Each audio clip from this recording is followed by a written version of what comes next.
(1998) онд Наташа Райн хэмээх 14 настай Австрали охин сургуультай явах замдаа учир бүтүүлгээр алга болжээ. Орон нутгийн цагдаа нар тэр даруй мөрдлөг эхлүүлж насан туршаагүй охиныг хөнөөсөн хэрэгт Pfizer гэх хэрэгтэйг сэжиглэн баривчилсан. Алуурчин хоригдож байх хугацаанд өөр 4 насан туршаагүй охтод гэмт хэрэг үйлдснээ хүлээн зөвшөөрч Наташаг хөнөөгөөд нуурлуу шидсэн гэж мэдүүлжээ.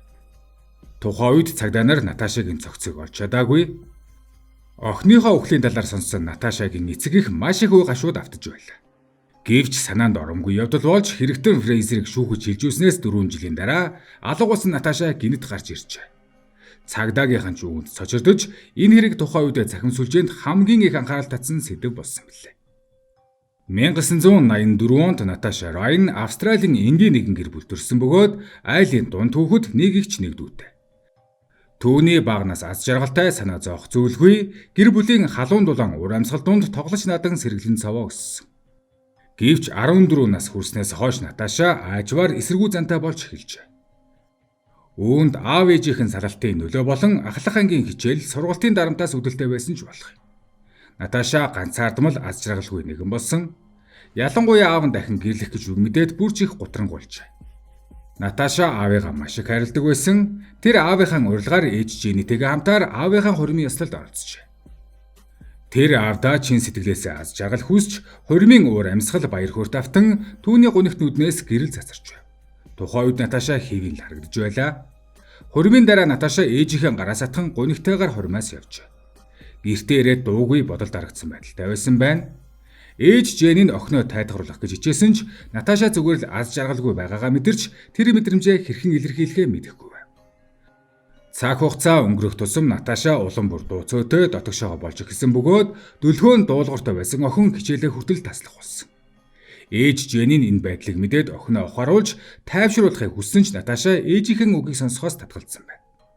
1-2 удаагийн маргааны дараа Наташа болон ээж Женнигийн харилцаа улам бүр тарамжгүй болжээ. Гэвч их хүний хувьд Женни охиныхон багнаас гинэн хонгор хэвээр байгааг ойлгож төвчээртэйгээр ятгахыг хичээсэн байна. Тэрээр охиноо өөрийнх нь зүрх сэтгэлийн шаналл зовлон ойлгосоо гэж бодон дахин охинтойгоо муудалцахыг хүсээгүй. Гэвч Наташа улам бүр зүрхөдлөх болж удалгүй Скот хэмээх сүү зөөдөг залуутай танилцв.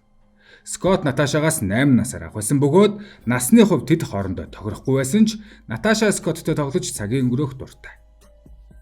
Энэ байдал ээж Женнигийн уурыг ихээр хүргэсэн байна. Учир нь Женнигийн нүдэнд Наташа бол насанд хүрээгүй тоглож наадах насн дээр байгаа бяцхан охин. Наташа болон Скот хоёрын уулзалт ойртох тусам Женни улам ихээр бухимдсаар байв. Тэр Наташад удаадараа Скоттой харилцаагаа таслахыг зөвлөсөн ч ээжийнхэн үгийг сонссонгүй улам их эсэргүүцэн уурлав. Ингээд Женни Наташааг ганцаараа гадагш гарахыг хатуу хоригдсан байна. Тэрч бүхэл охиноо хичээлээс нь хүртэл өөрийн биеэр очиж авдаг болсон. Үүний хариуд эрх чөлөөгөө хязгаарлуулсан Наташа ээжтэйгээ байн хэрэлдэн маргалддаг болсон байна. Цаг хугацаа өнгөрөх тусам Женни охин Наташаага Скотыг мартсан гэж бодож эхэлсэн бөгөөд охинтойгоо харилцаагаа сэргээхийг хүссэн учраас хяналтаа баг багаар солируулж эхэлжээ. Учир нь тэр охиноо байн гэрт нь хорж чадахгүй гэдгээ мэдэж байсан юм. Женни энэ бүхнийг охиныхоо төлөө хийсэн гэдгийг ойлгосоо гэж найдаж байв. Гэвч Женнигийн анхаарал суларсан тэр үед ээж нь охоогоо салхилуулж байх оронд Наташа гэрээсээ оргон зүгтжээ. Женни гэртээ эргэн ирэхэд охин нь алга болсныг мэдээд сандарч хуршүүдээсээ Наташаг харсан уу хэмээн асуусан байна.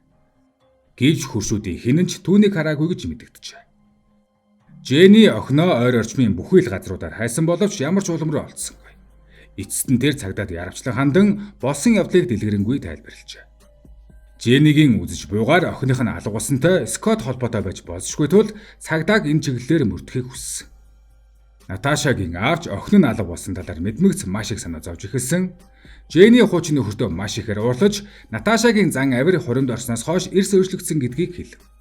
Цагдаагийн яаралтай ирлийн үр дүнд 2 хоногийн дараа Наташаг нэгэн зочид буудлаас олжээ. Таамаглаж байсанчлан түүний хажууд Скот байсан бөгөөд цагдаагийнхан Скотод 1000 Австрали долларын торгуул ногдуулсан байна. Женни охиноо олсондоо маш их баяртай байв. Тэр охиноо дахин гэртээ хорихоо болсон ч охиныхоо инээмсэглийг эргүүлэн авчрахын тулд сэтгэл зүйчээс тусламж авахар шийджээ. Женни Наташаг тогтмол сэтгэл зүйн эмнэлэгт дагуулan очиж охиндоо туслахыг хүссэн байна. Сэтгэл зүйчийн тусламжтайгаар Наташа аажмаар Женнитэйгээ харилцаагаа сайжруулж дахин дотно болов. Энэ нь Женнид баяр баясгалан авчирсан ч тэр өргөжлүүлэн охиноо өдөр бүр сургуульд нь хөргөж өгч тархтан тосон авдаг хэвээр.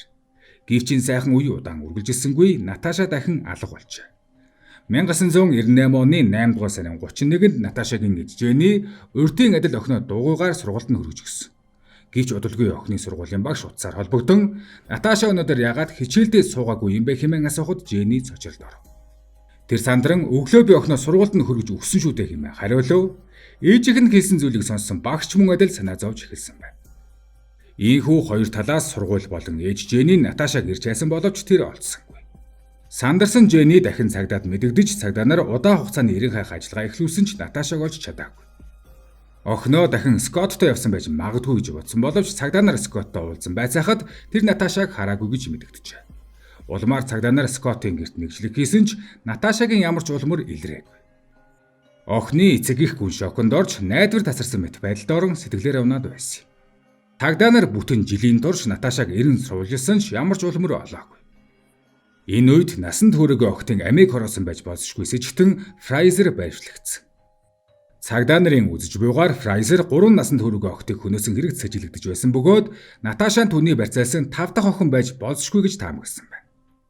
Хэргийг үргэлжлүүлэн шалгах явцад 1 насанд хүрээгүй охины цогц олдсон бөгөөд Фрайзер өг охиныг хөнөөсөн нотлох баримтаар тогтоогдсон. Үүнийг ч Фрайзер өөрөө хүлээн зөвшөөрсөн байна.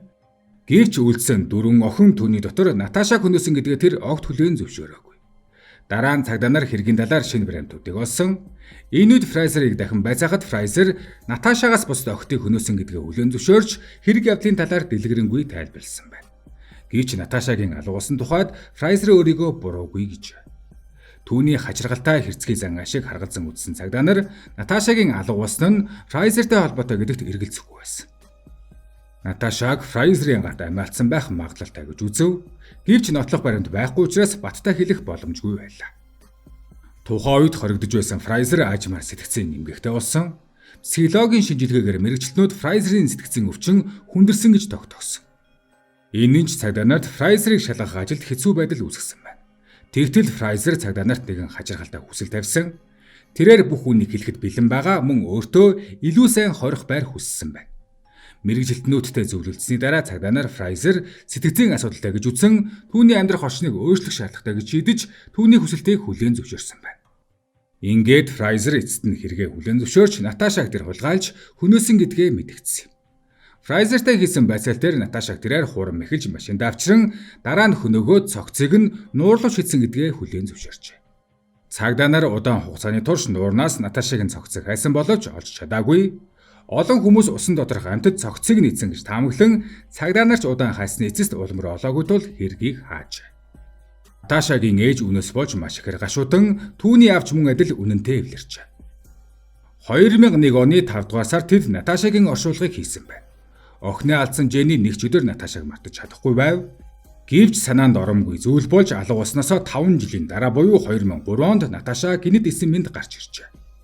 2003 оны 4-р сард Наташагийн алга болсон хэрэг цэжиглэгдэж байсан Фрайзийн шугууралдаан болж түүний хэргийг шийдвэрлэх гэж байв. Энэ тухай хэвлэл мэдээлэлч тухай үед мэдээлж байлаа. Гэвч шүүхийн өмнөх өдөр шүүхлүүхийн нэгэн залгсан ба утасны санаас нэг охин би Наташа гэдгээ хэлээд утсаа тавьжээ. Энгийн нэгэн утасны дуудлага онцгой үйл явдлыг үүсгэж удаан хугацааны турш нуугдсан баримтуудыг дахин дэлгэсэн байна. Цагдаа нар шүүхийн ажилтны мэдээллийг хүлээн авсан даруйдаа эргэн шалгалт эхлүүлсэн бөгөөд энэ өдөр тэд мөн нэгэн нэргүй захидал авсан юм. Захидал дэх мэдээлэл шүүхийн ажилтны өгсөн мэдээлэлтэй адилхан байв. Утасны дугаарыг шалгаад цагдаа нар Наташагийн гэрээс 2 км-ийн зайд орших нэгэн байшин болохыг илэрвэв. Цагдаа нар тухайн байшинд очиж хаалгыг нь цохиход Скотт үдийг нь нээжээ.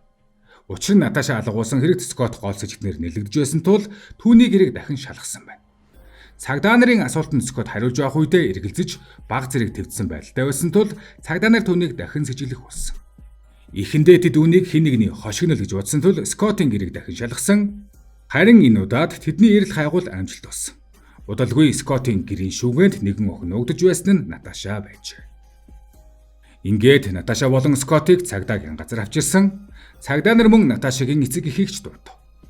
Наташагийн ээж Женни охиноо нэг л хараа таньсан бөгөөд энэ үед Наташа 18 настай болжээ. Наташагийн аавч нүлэмсээ барьж чадаагүй. Эцэст нь Наташа бүх үнэнээ хэлв. Тэрээр гэрээсээ орсны дараа Скоттын төрсөн ахын гэрт нуугдсан байж, тиймээс цагдаа нар Скоттын гэрийг шалгах үед Наташа олдоогүй. Үүний дараа нөхцөл байдал намжсны дараа Наташа Скоттын гэрт очсон байна.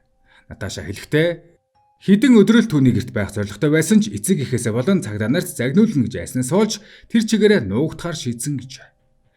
Наташагийн яриг сонсон Женни охиноо буруутгах чадсангүй. Учир нь энэ үед Женнигийн хувьд хамгийн чухал нь охины амьд байгаа явдал. Хэргийн төгсгөл Скотт худал мэдүүлэг өгсөн гэж шүгдэн 3 жилийн хорхиал авсан. Наташа Скоттыг чанга тэврээд Скоттыг гартал нь хүлээгээд дараа нь гэрлэнэ гэдгээ хэлжээ. Наташа болон Скотт хоёрын энэ үйлдэл хувь сахиулах байгууллагын асар их нөөц цаг хугацааг үрсэн явдал болсон. Ингээд тэднийг хуулийн хариуцлага татсан байна. Түрүүн хэлсэнчлэн Скотт Блэк 2005 онд хувь сахиулах байгууллагад худал мэдүүлэг өгсөн хэрэгээр 3 жилийн хорхиал авч 2 жил нь тэнсэн байв. Харин Наташа хуурамч мөрдөн шалгалт үүсгэсэн хэрэгээр 1000 австрал доллараар торгуулжээ.